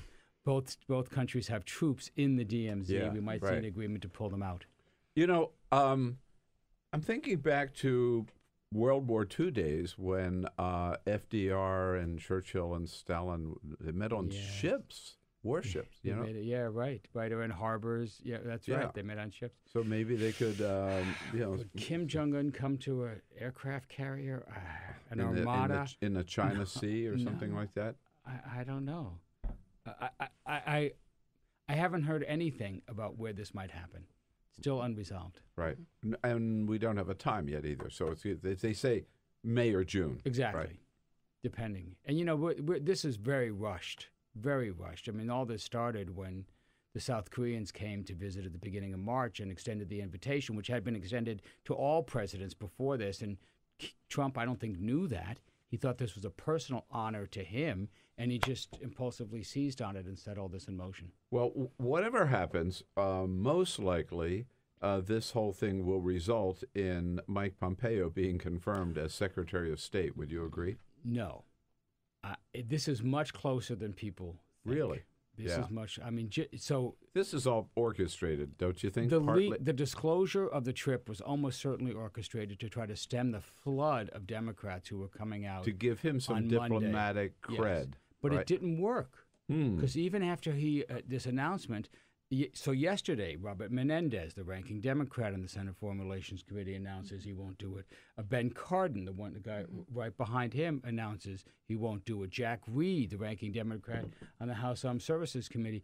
Right now, Pompeo does not have a Democratic vote positively, either on committee or in the whole Senate. There are 2 or 3 that I think are very likely to vote for him. But if they don't, and with Rand Paul having declared against him, and with Jeff Flake undecided, this is a 1 or 2 vote nomination. He's almost certainly is going to be voted out of committee with a recommendation of disapproval. First time this is disapproval. Yes, he will not make it out of the committee. But are there enough Republicans to give him? No, there are not, because Rand Paul is going to vote against him, and so far all the Democrats have declared against. I think there's only one left, Coons. And if he goes, that's it. Then he will not get approval. First time a nomination for Secretary of State has come out of a Senate committee with a vote of disapproval since 1925, which is when they began taking votes. Whoa. Wow. Here is Rand Paul yesterday putting himself on the line. He's talked recently of coming home from Syria. He seems to be consistently against, engaging in a new large land war in the Middle East. And I haven't gotten the feeling that Director Pompeo sort of agrees with that. So he says he's even out of step with Donald Trump. Yeah. And so I was up on the Hill yesterday. I must say, I don't trust Rand Paul. He could Rand flip. Paul could easily change his mind. You just saw Jeff Flake flip on a vote yesterday. He was initially against, then he... You mean on Pompeo? No, on the vote for another one of Donald Trump's nominees. It was locked at 49-49. It was going to fail, and he flipped to pass it. So you never know. Right. You never know. I was up on the Hill last couple of days talking to Senate staffers and senators, and I think that their assumption is your assumption, that it will get through, however barely. But it's closer than people think, and the civic groups, the citizen groups are mounting a ferocious campaign against this. MoveOn.org, Indivisible, Credo, many others, Vote Vets, are just flooding members with emails, phone calls, ads against Pompeo. So it's one little thing, one more disclosure of a shady business deal with the Chinese, which is in Pompeo's past, could flip the vote. What's the case against Pompeo? Just inexperience, too bellicose? Bellicose, prone to go to war. Ben Cardin, who voted against the Iran deal, cited Pompeo's inability to work with our allies to try to keep the Iran deal, a lack of experience. So even senators who voted for him for CIA director because of his intelligence background are voting against him for Secretary of State because of his lack of international experience and his bellicosity.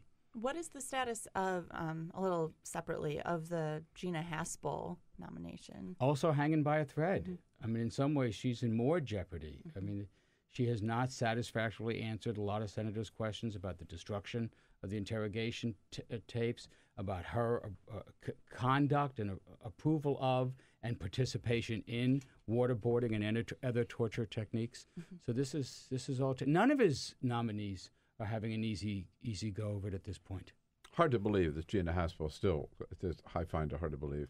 Maybe not from Donald Trump, but that a person who is in charge of one of these black sites and actually overseeing waterboarding, it's just a direct violation of the Geneva Conventions and U.S. law as well, would be named CIA director.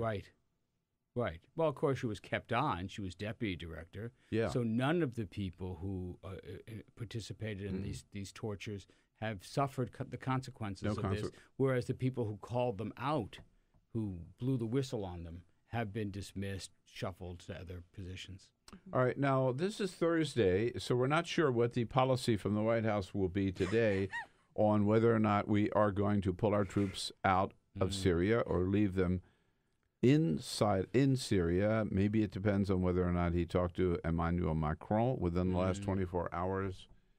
How would you assess the impact of the cruise missile attack on Syria? Mission accomplished? Symbolic. Totally symbolic. 100 missiles. Remember, we heard originally 150, which is why you never believe the first reports from the front. So about 100 destroyed 3 sites. I don't think anyone was killed. I may have missed it, but I think the original reports was no one was killed, no Russians Hard killed. to believe, but I haven't heard of any fatalities at all. Russians did not engage these missiles. So they had promised they were going to shoot them down. Yeah, claims. Yeah, right. They shut down. Not the first time a nation state has claimed they intercepted missiles when they actually didn't. And so there's more of a story here that people are looking at. What exactly was the communication with the Russians? Why didn't they engage? Was there a deal with the Russians before the strikes? So there's something more to dig up here that might come out.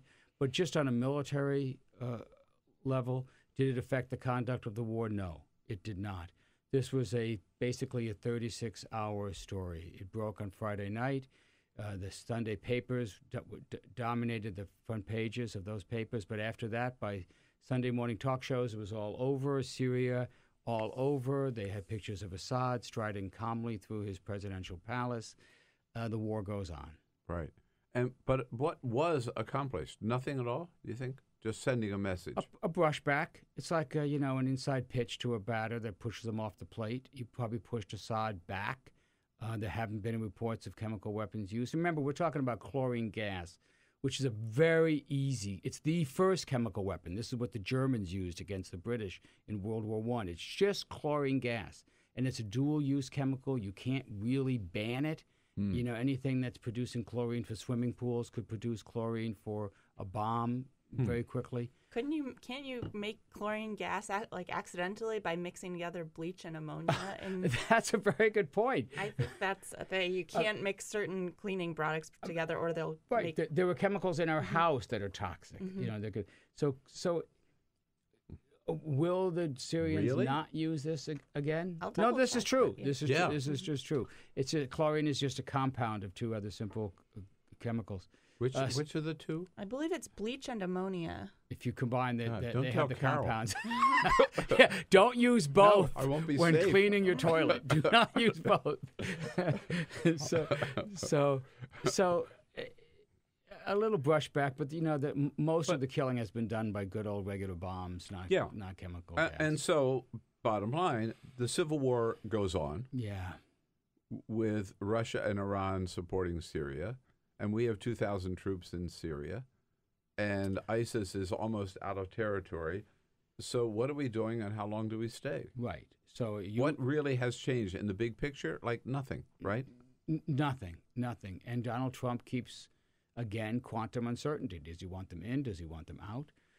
We don't know. And your interview with Kevin Barron a couple of days ago, which I listened to in detail, was one of the best interviews I've heard on this. And you heard firsthand. That's thanks to Kevin, not to me. But anyway. You had him on. You were asking the questions. You were pressing him. And talking to Kevin, who doesn't have a dog in this great reporter, fight. Executive editor of Defense One. Right. Defense and he just 1.com. lays it out for you, the case for staying. Mm-hmm. That we control and our allies control about 1/3 of Syria. And if you pull the troops out, you could destabilize that. So when a commander-in-chief is confronted with this, when the cabinet members were members of Congress, when a radio show interviewer is confronted with this, it's very hard to say, okay, pull them out. I'm willing to risk that.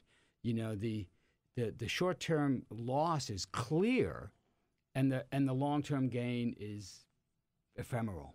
So it's very, very hard for policymakers to pull the plug on war, to say get out. And you saw it demonstrated by that talk with Kevin. But, and as we were talking with Kevin, and you and I've talked before too, is that seems that's the problem with all of these military engagements. Afghanistan, Iraq, Syria, we get in and we can't get out. The flypaper problem. You're stuck. And you feel it. When you go into the nitty-gritty details, you feel it. I mean, I'm with you. I think we should get out. I don't want us there for a whole lot of reasons, including I do not believe that U.S. military force can fundamentally change the dynamics of the Middle East, period. This is not the way we solve it. There is no diplomatic or political strategy to go along with this military mission. What are we doing there except killing people, including the casualties on our own side? We should get out. But actually getting out is extraordinarily difficult. To me, it's so lopsided, where the first line of argument or attack is immediately strikes, while not thinking about soft power aspects, humanitarian aid. As I said earlier in the show, the U.S. has only let in 11 Syrian refugees so far this year. Can you talk a little bit about the Trump administration's perhaps failure to... It is a racist, bigoted policy. 2 years ago, we let in 15,000 Syrians, right? We have a cap of 96,000 refugees. Well, we can, according to our own rules and regulations, that's how many we can let in. 11 Syrians? Really? And it also makes... It's inhumane. It is just inhumane. Mm-hmm. There's no defense for that. Because that the idea that except anybody coming from Syria is automatically ISIS. Right. That's the Trump belief. Right. It's this sort of cognitive dissonance of, showing these horrible photos of, children and families, and the Trump administration expressing sympathy for that. But at the same time, they are systemically not allowing them to seek refuge on our shores. Right. This is a president who is psychologically incapable of showing empathy. I mean, the closest we get to it is reaction to photos, as we've learned. But that's it. To actually let people in, nope, sorry, wrong color, wrong country, not coming in. And with that little bit of good news, we wrap up here today for this Thursday. That's really, really sad. Yeah. It really is. But speaks volumes about Donald Trump himself and the administration. Hey, Joe, great to see you. Ploughshares, ploughshares.org, Plough, shares.org, and SplinterNews.com. Have a great day, folks.